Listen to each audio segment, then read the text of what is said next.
you know, some of the new songs tonight.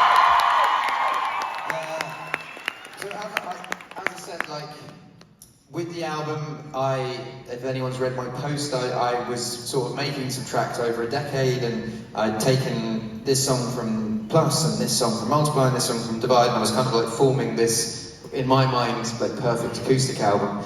And then, you know, life happened, and I ended up just writing a bunch of songs in a short period of time that all felt very cohesive and all part of one story. And I sort of realised that Subtracts wasn't a genre, it was more about, you know, learning to live without things and stripping it back. So this is a song called Saltwater, and it's a song that was written, I don't know, I feel when all those things were happening in my life, you feel at every single one, you go, oh, but it can't get worse than this, and then the next thing would happen, and the next thing would happen, and I sort of felt like I was drowning, and there was sort of no way out for it, and this song was written in that sort of really low period where you can't see anybody. February last year I had my best friend pass away, like, super suddenly. Like, it was literally, I was speaking to him the night before, 4 hours later, he was gone, and I'm sure everyone in this room has lost someone in their life, and sometimes, like, I've lost people in my life where it's been like a slow sickness and it's age, and you sort of prepare yourself for it. It's still super sad when it happens, but you prepare yourself for it. But when there's that sudden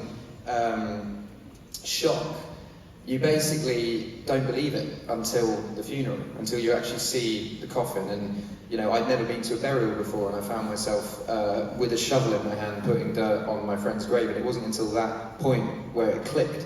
And in the month previous to that, me and Jamal both lived in West London. We would go to the same bars, the same clubs, we'd hang out all the time. He'd come back to mine to listen to music, I'd go back to his to listen to music. And I sort of felt when I was in these places that he would just walk in, because he would always just walk in. And I wrote a song about that feeling of like just expecting to see someone, but then realising that you're never going to see them again. So it's called Ice Close. Serious.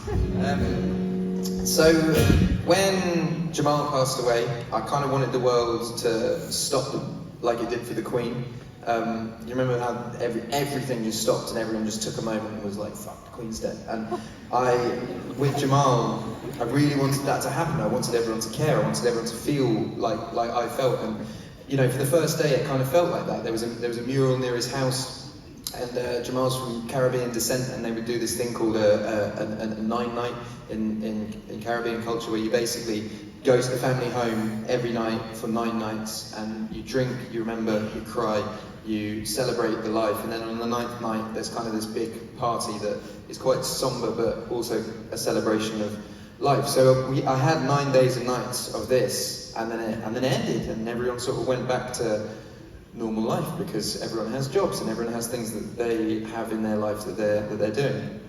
And I didn't feel ready for that, and I didn't feel like I needed to be ready for that. And even, you know, it's been 14, 15 months since he's passed away, and I don't feel like you have to not. There's like a period of time where you're like allowed to grieve and feel sad, and then you kind of have to get on with it. And I don't necessarily believe in that. I think that your life can fit around your grief, it can fit around your sadness, and some days you feel super sad, and some days you just feel a little bit sad, but it is always there. And it's, you know, I know in 30 years I'll feel the same that I do now, and I don't think it's weird to feel like that.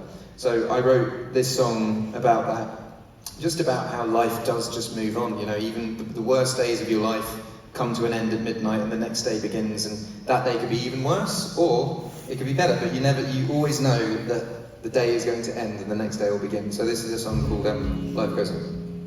I feel like going through sort of adult experiences makes you realise, well, actually talking about adult experiences makes you realise how many people that you know are going through the same thing, and just no one talks about it. When all of these things were happening to me last year, I just kept my head down and just hoped for it to be over soon, and I didn't feel like chatting to my mate about this or chatting to my mate about this. I just was just like, I just want to get through it and hope it's over soon. And it isn't until recently, you know, I'm doing promotion for this album, and I'm doing interviews, and I'm talking about the songs, and I feel like I have to give context of what the songs are about, because in all honesty, I sent the album to the record label and they thought it was a breakup album.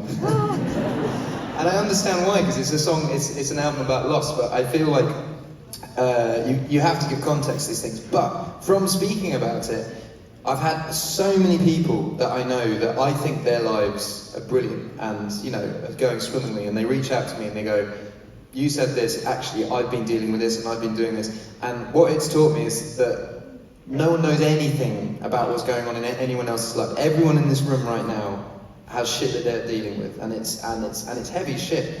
And you just keep it to yourself. And sometimes you speak to people about it, sometimes you open up, but it doesn't change the fact that everyone is going through something in it. You can never assume that someone isn't.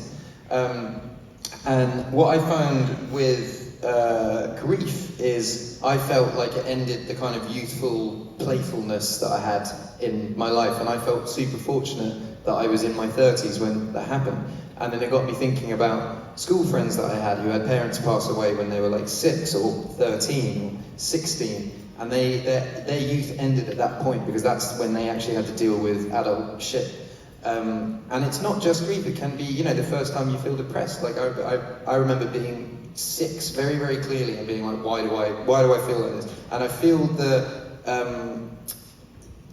kind of heavy light, sorry, this is sort of turning into a heavy thing, but it just sort of ends your youth, basically. So I wrote this song called The End of Youth, which is, the lyrics in the chorus, we spend our youth with arms and hearts wide open, and then the dark gets in, and that's the end of youth. And I feel like everyone in this room can relate to that. We're all sort of in our, yeah, I mean, even if they're young people here, I guarantee they're going through something. So this is cool. It'd be fine, it'd be like a cyst or something like that, and she'd get the all clear, and I just remember like mid-rehearsal going off and just getting this message just being like, cancel all the plans, it's cancer. And the thing that goes through your mind at that point is just like, you never expect it to, I know it's like a super common thing, everyone goes through it at some point. I've had almost every single member of the older generation of my family has gone through it at some point, but you never expect it to happen when you're young, I guess. And Cherry was 6 months pregnant at this point, and that's the other thing going through my head, being like, I know that they can treat stuff like this, but can they treat someone who's pregnant? And, you know, we had a kind of, I wouldn't even say a panic, we're just zombies for about 2 weeks, just being like, we had no information, we didn't know what to go on, only that it was a tumour and it was a rare form of cancer, and that they were doing tests. And yeah, we drove back and forth to this specialist, and I wrote a bunch of songs before that, this being one of them. And by the way, I would like to say my daughter was born safe, healthy, and my wife was. But the one thing I would love to say, because we're all in this room, like, don't underestimate your health. Just like, if you find something, don't feel like you're being, too worried. Just go and get it checked out, because we were convinced that this wasn't anything and it turned out to be something. So if you have the slightest worry, just go and check it out, basically. So this is, played these songs, and the first 2 times that I did this, I cried throughout the gig, and it's because these songs are like, they're not fabrications. This is like legitimately real life stuff that happened. And when I write songs, they're mine and they belong to me. And when I release songs, they belong to you guys and they become your stories. Like, none of you listen to Perfect and go, that's about Ed's wife. You listen to Perfect and you relate it to your own life and your own stories. It can be, your first kiss, or the first time you fall in love, or the first time you and your friends went on a trip, or whatever. But I feel like when you hear a song like Perfect, or you hear a song like 18, like, they've already been released and they're already out there, whereas these songs haven't come out yet, so they still feel like mine, which is why I'm talking for 5 minutes before every single one.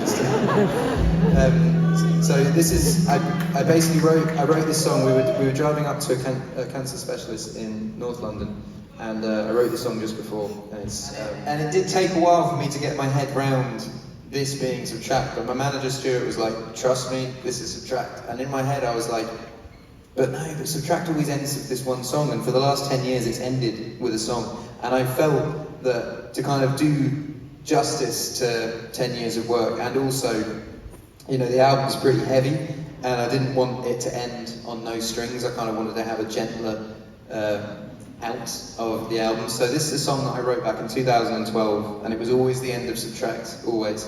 And I wrote it in the Highlands in Scotland with my friend Foy Vance, and